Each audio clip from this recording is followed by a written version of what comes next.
Hey everybody, this is Richie from the Metal Cell podcast. I'm delighted to welcome Ian and Steve of HAINT. How are you, lads? Oh yeah. Now, welcome back to the show, Ian. Steve, haven't met you before. The lads decided to leave you out the last time. I don't think they trusted you or something like that. There was trust issues or something like that. Well, they were right. Their judgment tends to be spot on with these things. I think it's just a drummer thing, really. In general, drummers are a bit mad, like, you know, would you say, Ian? Yeah, well, there's a long history of it. There is a long history of it, yeah. So, congratulations on Erez. I absolutely think it's a just fucking brilliant. So it is. It packs some punch. I know I heard the demo, Ian, back in the day. You sent it to me, which was, would you believe, a year ago, nearly to the date. Yeah. You were on the show. Yeah. Pretty much a year ago, I know. It's mental. Flew, so it really flew. And I remember asking you at the time, what did you think of the current metal scene? And you went, well, I don't really know, because there's been fuck all gigs. So you've had a year now, man, to soak up everything. I came across you at Worn Out, a Survivalist, and was it Foreign Wolf? It was. Was Foreign Wolf, yeah. Yeah, that was a great gig, man, wasn't it? Great, really good gig. Yeah. Very, very good. So you've been soaking it up, man, for years. So what's your opinion now? Can you give me an opinion on the current Irish metal scene? Yeah. We've kind of stuck to Belfast, which is kind of strange, although things will start happening, you know. That's probably top secret. We'll see. Well, nothing's been announced, so we'll see. But that's the plan. There's a rumour. There's a rumour. Yeah. A rumour. Evan, it's only a rumour. Relax, Evan. Well, yeah, I mean, Metal of the Masses has really taught us and just opened our eyes to just the wealth of talent. I always knew there was a lot of talent in Ireland. Like, there's no doubt about it. Yeah. But yeah, just getting to see some of the guys, like, and get to actually know the guys in Survivalist and Nomadis as well, like, you know, and exactly, just guys that are really love what they do, and it shows, like, you know, and they're not afraid to get in a van and disappear, you know, same as Worn Out, you know, same as, you know, there's a couple of bands, you know, they're just not afraid. It used to be, I think, maybe the bands couldn't afford it or they didn't want to, but like, I think they certainly, not every band had the opportunities to get in the van and go out and tour, because it was so fucking expensive, and it still is, man, to get across the bottom. Yeah. You know, but yeah, I think there's a lot of talent out there. Yeah, Steve, would you agree with that? Completely, yeah.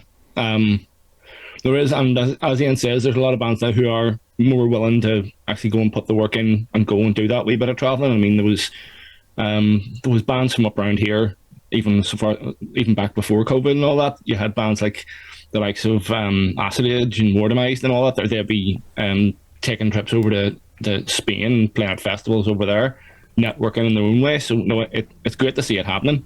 Yeah. And I mean, then obviously we had the bands who who we saw in Metal to the Masses, or who we played against, and I mean, they're doing great off their own steam. Even the likes of Nomadis, as you say.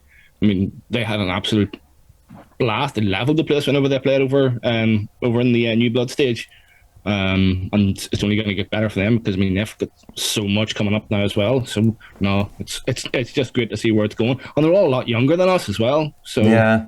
The future's pretty bright. It is very bright when you look at it.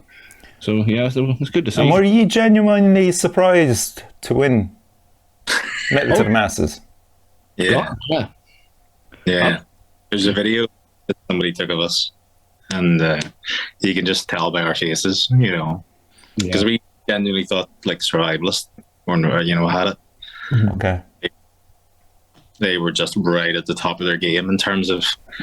Anyway, that day, from what I could see, though, because everybody was on top of their game. I mean, Foreign Wolf, I'd never seen them before, and they were just superb. Love those guys. So it literally was just the only people we knew who weren't going to win. Definitely couldn't. Was the person who was announced for second. I was none the wiser as to who would have took it. You know. I suppose. Yeah. It is. It's incredible when you think of the quality.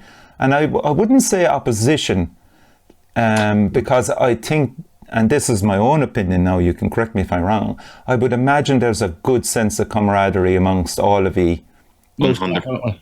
Okay. Never felt like anybody was our competition or That's opposition, class. as you say. It just never felt like that. We were all just glad to be there, and everybody was happy for everyone else. And it was genuine. There was no sour grapes about any of it. Well, isn't that fucking a breath of fresh air now, to be fair? Like, Really and I is. think that's one of the best things about the Irish metal scene, that it's a great community, first of all.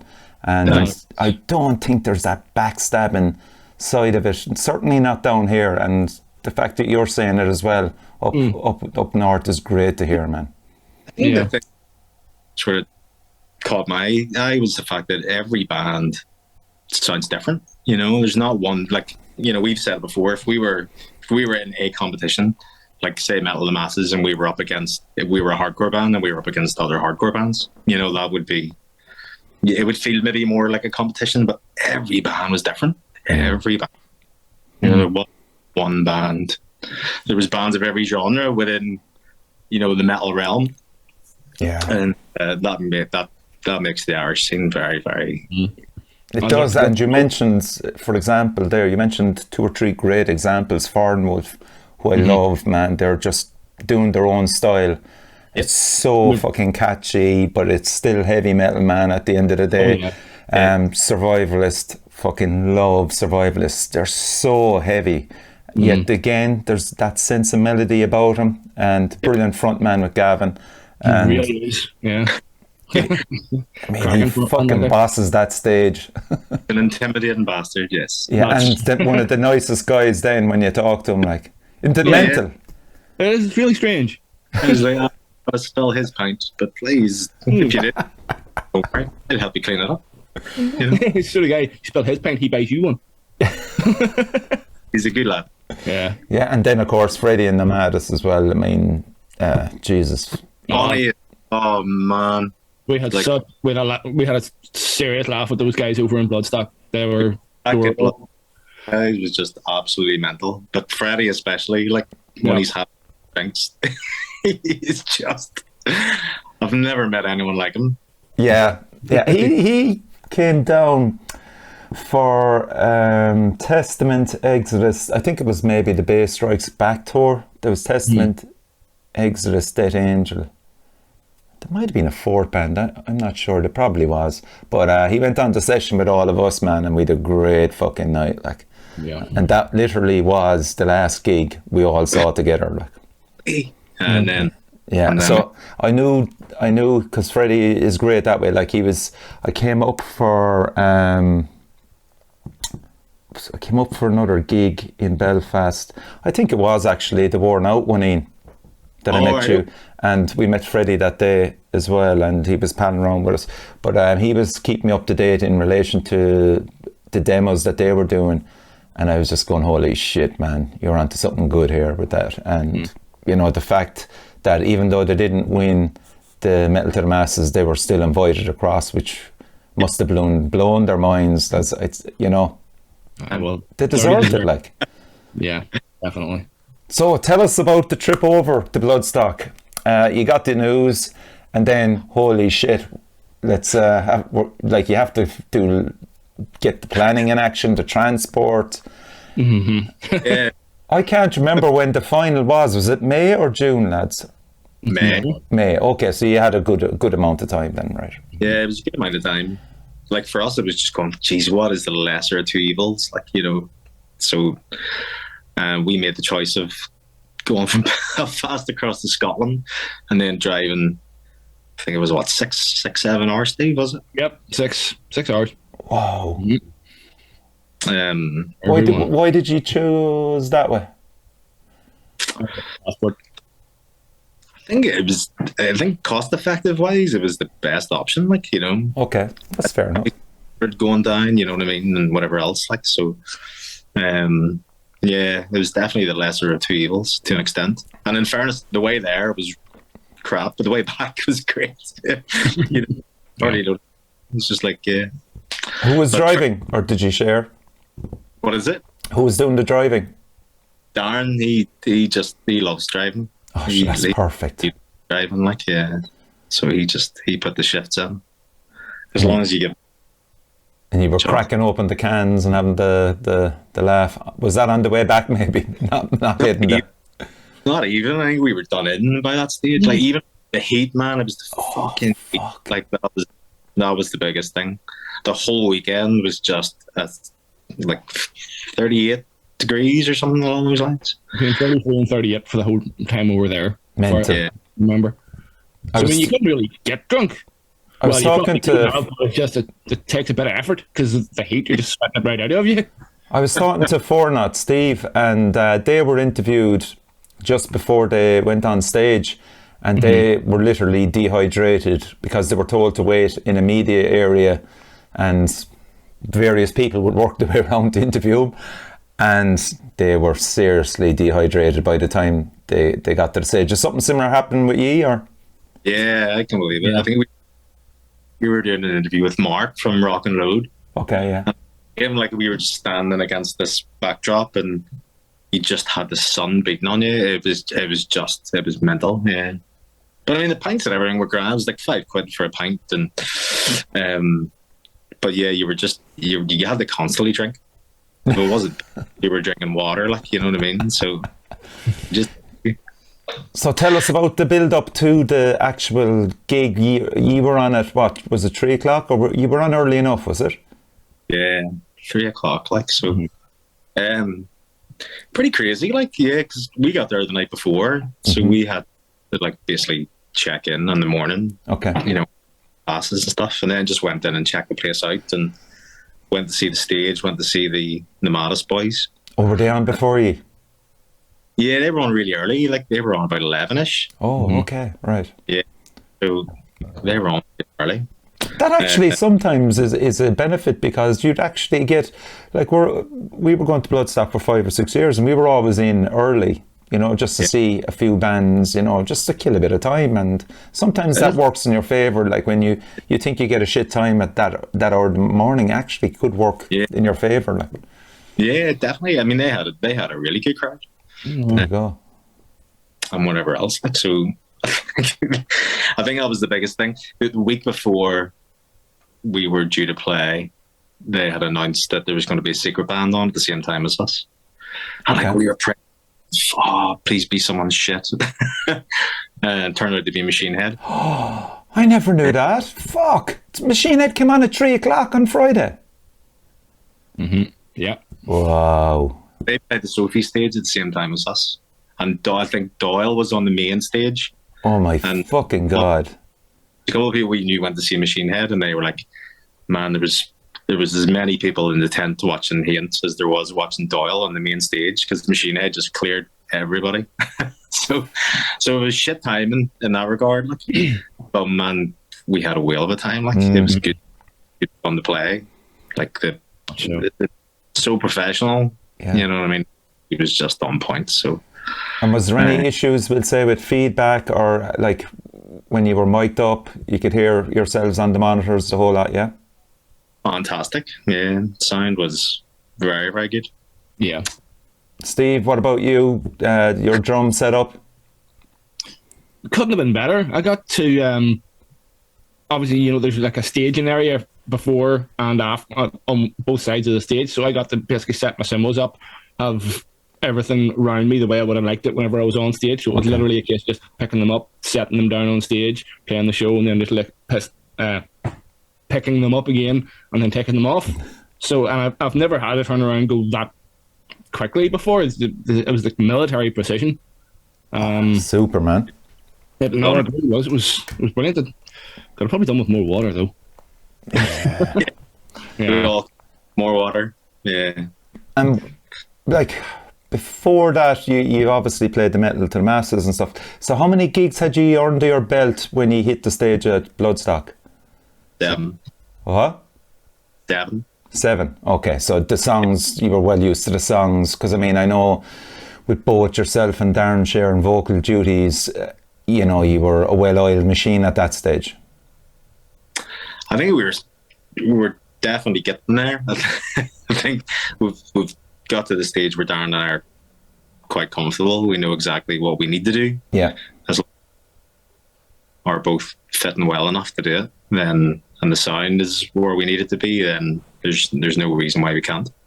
But yeah, it was. I know for Bloodstock to be our 8th gig was a bit crazy, like. Yeah, and what were the songs? Can you remember on the set list that you did? We pretty much played the same. We have like whenever we go into rehearsal, we don't just practice songs individually. We have a set. Okay, and you work with that, yeah. So it's usually Aries is always our opening track. Again, because it just boom, just hits straight in, straight away. And then we go into a song called Everything I Lost. And then we bring it down a bit to How. Okay. It's going to be the next single. Class. Soon. Yep. And then the next song we usually change about. So we'll change it about. I think we played a song called Screaming at the Storm. I remember that title. That's an early demo as well, isn't it? With the second song we ever rehearsed. Second song together as a band. Yeah. So like it has been around a while, but it's just been one of the songs is kind of taken a bit of a back burner because again, lyrically and vocally, there's a lot going on in it. Okay. Do that, and then we always finish our set with a song called Unbowed, which is basically our chance to let her. Well, Steve can let us. Let the hear down. There's a lot of instrumental stuff to it, so we can fucking rock out. You know, Darren and I aren't stuck to a mic. We're only stuck to a mic for like the first third of the song, and then the rest of the song is just purely instrumental. Yeah. That's an interesting one because with the two of you sharing vocal duties, I'm sure you were aware of that anyway with rehearsals and the build up to your biggest gig yet, which would have been Bloodstock. The fact that you are static for a lot of the songs. Have you thought about that much? I know there's not much you can do, but can you add in a different element maybe to it, different lighting, or?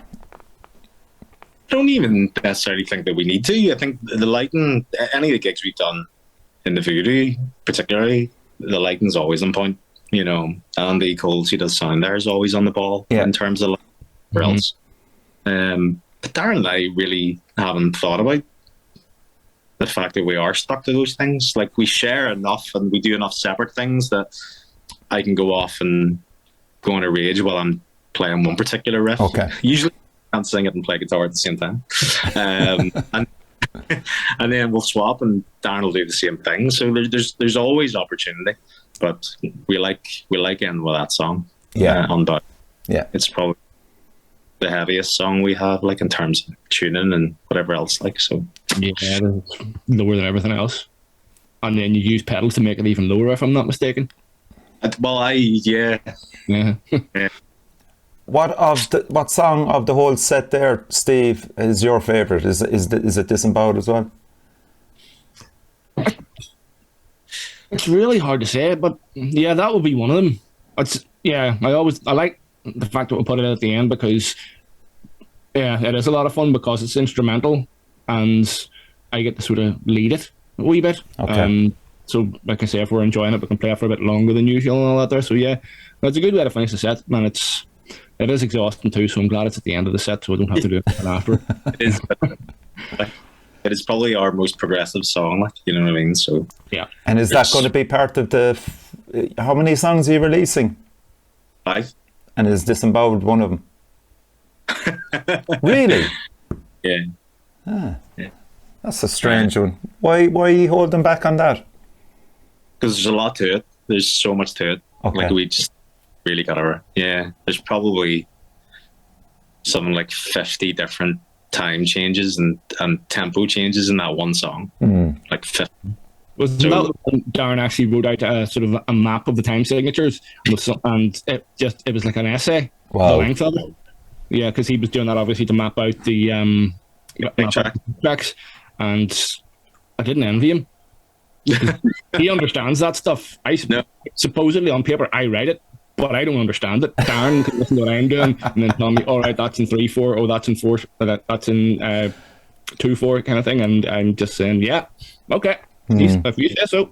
But he's always right, because I mean, he maps out these click tracks perfectly, kind of thing. Yeah. But sorry. No, I was just thinking there for those of, you see, because I know you so long now as a band, for those that are actually watching for the first time ever and haven't a clue who HAINT are and what kind of music, I would just probably kind of a techno metal band with a bit of country and western thrown in. But Steve is the front man, and he kind of does a bit of rap music at the start. I like to think of it as music. It's music for folks. For elderly, old age people. Elderly. Yeah. If you're grey and quite frail, that's I think the way I play a harp is different than anybody else. Some would even say it's completely wrong. But it's an electric harp that's strapped over your shoulder, which is pretty cool. It is. It's the way you can't pogo with it as well as I would like, but but it does look impressive, yeah. And Ian then with his wooden spoons, with the triangle, amazing. Wooden spoons and the pointy hat. There's no missing him. Wooden spoons, different sized pillows, pointy hat. I mean, how could you not love it? Like? Yeah, and the missing member, Darren. What would you say his input is to the whole sound of the band? He's the goth element. He's the goth. Is he? Right. Okay. Yeah. It's not me, the one who's sitting here in the weird lighting. It's actually Darren. It's actually Darren. He does lighting as well for anybody that. Yeah. So episode 141, which is the first time I interviewed HAINT. So for anybody that would like to kind of get to know the band, try episode 141, and then you can jump onto this. Yeah. Just to go, oh fuck, that's them. Okay. Yeah. So actually, Steve from Pure Sonic Outcast was in touch with me because he knew I was interviewing with you tonight, and he said he's waiting for a HAINT frying pan. Is that possible in the merch side of things? Anything's fucking possible. Like. Yeah. Oh. The way we're going, it would be a shame for us not to. We've come this far. I think so, man. Yeah. So I was listening to Arias because we're going to play that next, just to give people a good taste of what you're about. And it's your only song on Spotify, as you know. And so I was fascinated to play it and see what was the next song that Spotify would recommend. Right. Have you done this yet? No? No. Okay, so the next song that comes up is a band called Jack and the Bearded Men. Yeah. and the song is Beware of Birds. So. Okay. So check that out. I'm going to give that a go later. Yeah. I'm going to have to now. Okay, so this is Arias. Over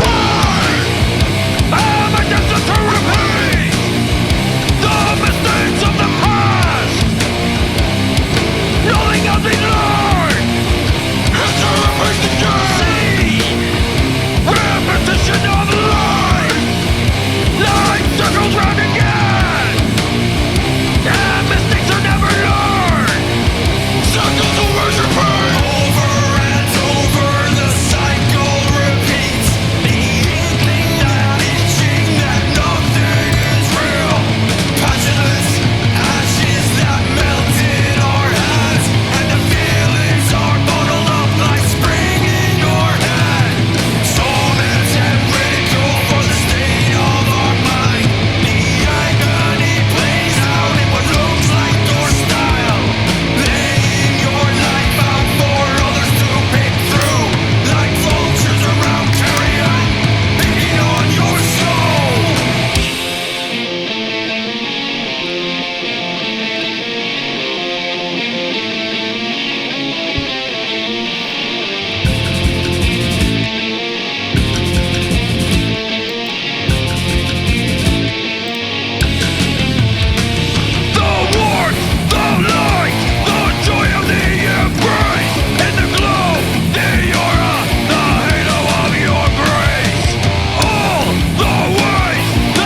What a song. I had to just get that little boom there at the bass. It's an amazing song, lads. And the fact that Darren, it's self-produced by yourselves. The chorus is so catchy as well. I mean, people will be singing that back to you already, as you know, Ian. Maybe just fill us in on the thought process, maybe about I think the lyrics are more or less about conserving the ocean or I don't know. You'd have to ask Darren, because Darren wrote the lyrics for that one. Right. My interpretation of it is kind of different, and it's it's probably not right, like. A lot of Darren's lyrics are very private and very personal to him. Okay, so you can't speak for them. That's fair enough. Are you singing the clean parts on that? Are you singing the chorus? I'm singing the clean parts, yeah. Okay. And again, that just happened naturally. It was like, we'll try everything in the rehearsal room. We'll try swapping it. We'll try dual vocals. We'll try all that sort of stuff. But it just needed something melodic over those big drums and over that riff. So that was the plan. It sounds, now there's loads of influences I can pull out and just throw at you, but especially the chorus, it reminds me of early Voivod. I'm gonna live with that. I'll take that. Yeah, I mean it's drawn a lot of comparisons. Yeah. Just from Mastodon to Neurosis, yes. and a few other bands, but yeah, they're the obvious ones, yeah. But I mean, I just nice Voivod. I can hear Voivod in that as well. That's pretty cool, because the Hal is going to be very different again. It's, if you remember, it's more stripped back. There's no screaming at all in that. It's very, still has heavy parts, you know what I mean. But it's more sort of Tool, Catatonia inspired sort of song. Yeah. And Steve, as a drummer, how hard is it to work with these lads? Because, I mean, there's surely a stage where they can drop off the cliff with the amount of... Not really. I mean, I can understand if I was listening to us, I'd think that was the case. But I don't know, just we seem to be able to write together fairly well. I mean, even some of Ian's more sort of out there ideas, the two of us seem to be able to sort of connect pretty well with them. I mean, Ian will think of something sort of fairly outside the box. Yeah. Whenever it comes to his time signatures, and I'll not lie, it does take a wee bit of time sometimes to figure out exactly what's going on and what's going where. But once we do, it tends to click pretty quickly. That's great, man. Yeah, it is. It's because, I mean, it doesn't always happen. I mean, it's certainly a new one for me to have songs that are that sort of complex and that tricky come that naturally. Yeah, because there's definitely a complexity to the songs. But I mean, I always think of a rhythm section there is just to hold down the low end while. But again, Ian, you're guitaring as well. It just, you like the low end, so. Yep. Yeah. Big time. Yeah, it's I think if there was any more, we have thought about, having another guitarist. We've thought about having an actual vocalist. We've thought about, and we've seriously considered recently, thinking about having somebody doing keyboards and samples behind the scenes, you know what I mean. But as part of the band, we wouldn't want somebody again. Oh, this is all pre-recorded. Yeah. You just have to up and play. We would want somebody in who is every much part of the writing process as what we are. Yeah. Find somebody. It certainly would add interesting soundscapes. Yeah, that's what we'd hope. Yeah, that's what we'd hope for. I mean, we like trying to do that anyway with what we have, just as the three piece. So if we could find someone like-minded who would take the same approach to it as we did, then I don't know, it would be something that we would at the very least look into in the future. Again, there's no decisions have been made, but that's it. if it was going to be somebody, it would be somebody like that. Yeah, Have to be. that point I was coming to, you know, is again just because we are a 3-piece, we're allowing each other a bit of space. Yeah, You know, very much so. we've tried really hard to just try and make it sound as massive as we possibly can. You know, 3-piece. So Yeah, I mean, then you go to the other side and you look at Sky Pilot, who I fucking love, man, and they will play it down to the bitter end at how simple their music is. And again, as a 3-piece, it's simple, but my God, does it pack a punch. I know. Oh, big time. This is amazing, like absolutely amazing.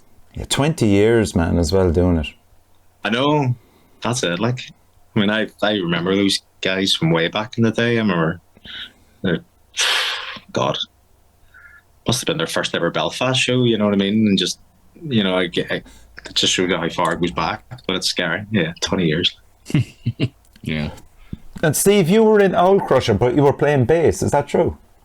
Well, still am. Owl Crusher's still going. We're just sort of, well, we just don't ever do anything quickly, you know. So, in any way, so no, I'm still in Owl Crusher. I would like to we'll hopefully get back to that at some point, whenever. But just ever since COVID happened, we haven't really been able to. We all live at different places now, so we don't get to practice as much as we would like. But so I can play a wee bit of bass as well, but the drumming was my first thing, you know. I mean, I've been playing the drums for the best part of 30 years now. Okay, I was just wondering there, in relation to maybe contributing to songs for HAINT, on bass or anything like that, no, there's no need for me to be trying to compete with fucking, you know. There's no point in me doing that. I mean, I can play a bass, but I'm not a bass player. Yeah, okay. Darren's a bass player, you know. Yeah, so, of course, yeah.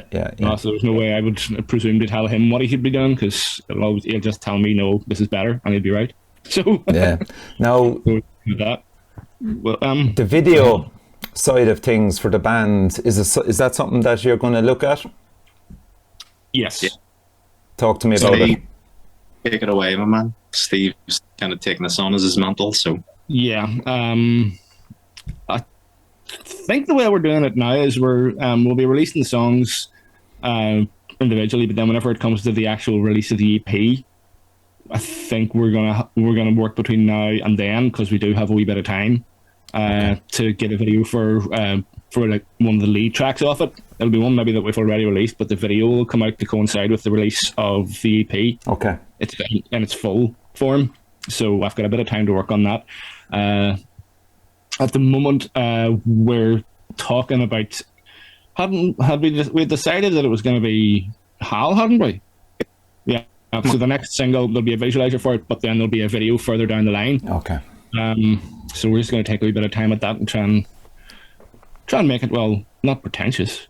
And I suppose look at whatever fits your budget, you know. Yeah. That's the first thing, isn't it? Mm-hmm. That's it. We don't really have much of a budget, but we're just going to try and be sort of smart with what we do have. Yeah, because you were on about that in with stand-up guy as well. Budgeting for a band, it's a precarious profession. it is, yeah. That's it, like, you know, and it's, especially as you get older and like, oh shit, okay, yeah, I've got little mouths to feed now as well, and it's like, yeah, when I get away and do stuff and tour and all that sort of stuff, you're like going, can't just think about me anymore. Yeah. Mm-hmm. Yeah, it's relevant, and the reason why I brought that up, obviously, because especially with videos, I mean, bands will tend to use live footage, they'll get studio footage in, and there's the visualizers, as you said, as well. So it's ill, you know, and we kind of made a conscious decision not to go down the route of just having, here's footage from our practice room, or here's this footage that's of a different song, but we're going to try and mash it together to fit this song, because it's the only one we have. Yeah. So we've really tried. I think the decision is not to go down that route, you know. Like, you have to give a big shout out. One that immediately comes to mind is Acid Age. Yeah. with that video they did. Can't remember the song now, but it was a Roman theme to it. Yes. No. Remember that one? Yeah. That was an impressive video too. It was. Sure, that was Wayne, wasn't it? Yeah, I know. It was, yeah. Yes. He's a good. Oh yeah, he's fantastic for the team. I love giving him a shout out. Like, Yeah. so, Oh, he knows his way around that so stuff. Steve, you're gonna have to really think outside the box, but bring it in budget. Yeah. Within the budget. Lots of try and be as clever as we can possibly be with it, and as DIY as we can be without looking like it's DIY. So it could be absolutely dreadful and haunt us for the rest of our lives, but sure. We'll see. I love that. There's like with we do a lot with family and friends that are really good at these sorts of things. So Yeah. well, not in the X Factor way. Yeah. It's like you're so good, you just go on the X Factor, and they're shite. But but you know what I mean. Yeah. It's like we've got people who have drones licenses and who can do these things. You do. I mean, you look at the crawling and consider what they've achieved, with obviously very limited finances as well. And man, the end product looks so fucking good. Like, so you have plenty of people just to lean into and just get advice off of. Well, that's the thing. They're a good example of taking what could be limited means and doing something impressive with them. Yeah. And if you're going to take a cue from someone, it'll be the likes of the crawling. Yeah, exactly. Because they really do. They put it all up there on screen it's really impressive to see. So if I could go down and do something even half as good as that, I'd be happy enough at this stage. Yeah. But sure, it remains to be seen. I know, but I mean, like, again, like, you produce your own music. I'd imagine it's a balancing act for Darren sometimes. Like, does other stuff get pushed aside for him in relation to maybe his work on the bass? Is he always the last one to bring in his tracks to get produced? No, he can spend the time at home. He does them in his own time. So it might be the last one, but he's certainly not rushed, and it's certainly not treated as an afterthought or anything like that, because he does spend the time with it. I mean, he will always sort of go back and listen to what he's done before and tweak it where it needs to be. So it's like he said, the recordings, they don't get finished, they get surrendered. So, I love it. yeah. So and it's obviously it's a benefit to all of us that he does have that Yes. sort of attitude to it, that he will keep working away at it, not on the production side of things and on his own recorded bass tracks. I mean, he strives for a very high standard, and well, he gets it, so it's... Well, that brings its own pressures then in relation for a release date. Does It does, but it would do more if it wasn't for the fact that we get the final say about when it's released. It's a good thing there's nobody else in the outside force putting any pressure on us, because they'd probably find us frustrating to work with. But again, we get, because of the fact that we're doing it all in-house, it's our own little sort of cottage industry, we can kind of call the shots ourselves. Yeah. And make up our own time frames for it. Yeah, could you give us an example in relation to Darren's production skills for you as a guitarist, maybe, especially with these songs that are coming up, maybe for Hal alone even? It's really strange dynamic, because I would record all the guitars in my house here. Okay. And the drums were done back October of last year. And then just obviously we've been focusing on Bloodstock and Metal and Masses and all that sort of stuff. But anyway, so I'll record all the guitars here, have them sound tight in the way I want it, and then I'll just send everything to him. Okay. And he just bundles it all together and just starts the mixing process. Kind of does his own wee thing, his own wee cave. And then, especially when it came to Aries there, he would just be like, right, here's your first mix. Okay. Here's an unmastered mix, here's a mastered mix. Tell me what you like, tell me what you don't like, Okay. And we're good and brutally honest with each other enough to be like, nope. That needs to be done. That needs to be fixed. That needs to be fixed. You know what I mean? And hope the fuck it doesn't sound like Master Puppets or Justice to say. No, I don't think he's ever make the mistake of putting me that high in the mix. What's that? I don't think he's ever make the mistake of putting me that high in the mix. Like, so we have to be good at that. No. But Darren has just absorbed this stuff over the pandemic, you know, in terms of, you know, just wanting to better himself as a producer and get the grips of all these things. And he knows his stuff inside out. There's no doubt, you know. Yeah, I mean, he's fairly knowledgeable to start with, but even from that, he's always got a new technique or something, or a new idea or something that he's heard about that he wants to try and throw it against the wall and see if it sticks, kind of thing. Yeah. It's great to have someone. It's great to have that attitude. Yeah, and again, time to mess with it. You know, to be able to go, okay, we've got a bit of time. Let's see what works. Let's see what doesn't work. Yeah. And any of the time Darren's tried anything, for the most part, we've always agreed it sounds great. Yeah. So we'll say for the final mix of areas, in relation to the second or the third version of it, we all agreed that yes, this is the final one. There was no. This is the one, yeah. Yeah. Mm-hmm. You know, we all took it away, and you know, it's like you have to listen to it in the car, then you have to listen to the TV, and then you know you got to listen to it, you know, while you're on the shitter. You know, it's just like, you know, and I think and then we can take that as a template. So the good thing about it then is you can take that as a template moving forward with the other songs. Okay. And then make tweaks and stuff as it goes along. So yeah.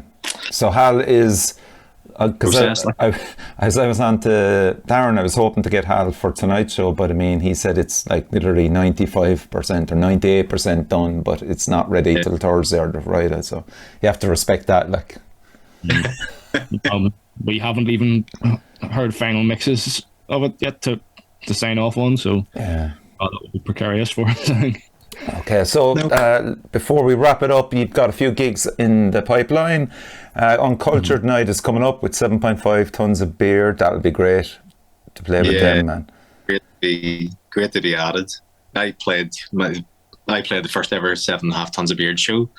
I was their guitarist at the time. Yeah, they're really good lads. Like, and then you've Elder Druid, Insidious Void as well, man. You'll be under no pressure there, lads, to bring it. Be great. Oh no, we bonds. 4 bands that don't sound like each other, but we're gonna come together and just make a hell of a lot of fucking racket. Like that's the hope, you know. So that's on the Voodoo on the 23rd of September. So yeah, that's right. Yeah. And then we're over in England in November time. Okay, what when is this, or who are you playing with, or whatever?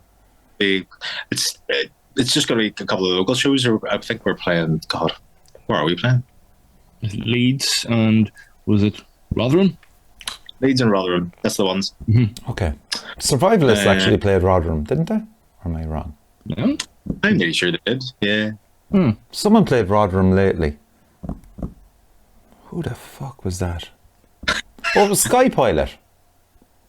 Oh. Okay. Yeah. Okay. So I think James might have a connection over in Rotherham.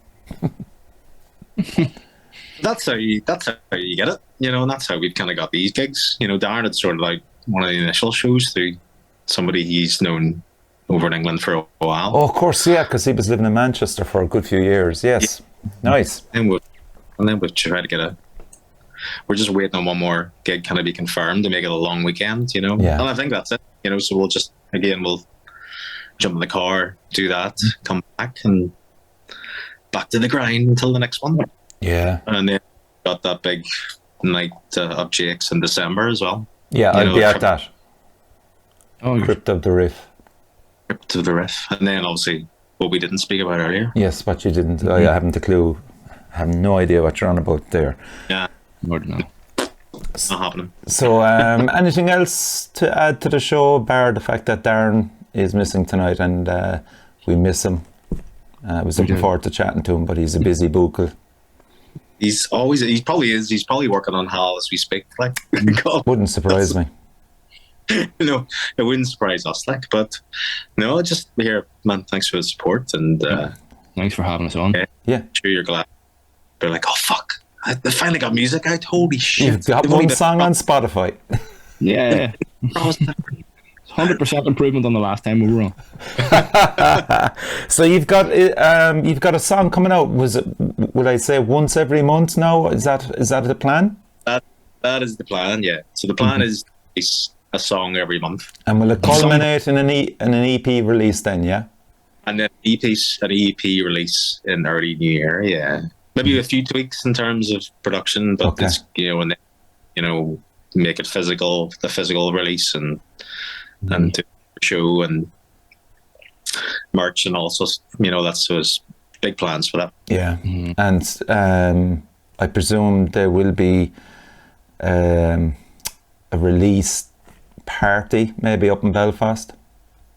We hope so. Yes. Mm-hmm. Be rude not to, like. It would be weird not to, and my birthday's in January, so if you're happen to do anything around then, it's a great excuse for me to get up. Yep. Mm-hmm. We can organise a lunch party, birthday party for you. I'm sure we can do it. I'm sure we will then. So that's it, lads. Thanks again, Ian and Steve, for coming on the show. You've been listening to HAINT, and check out their upcoming release when this podcast comes out. Hal will be out, so if it's anything like Air Race, it's a fucking banger, as we like to say down here. So Love it. cheers, lads, and crucially, support your local metal scene. Yep. Thanks very much.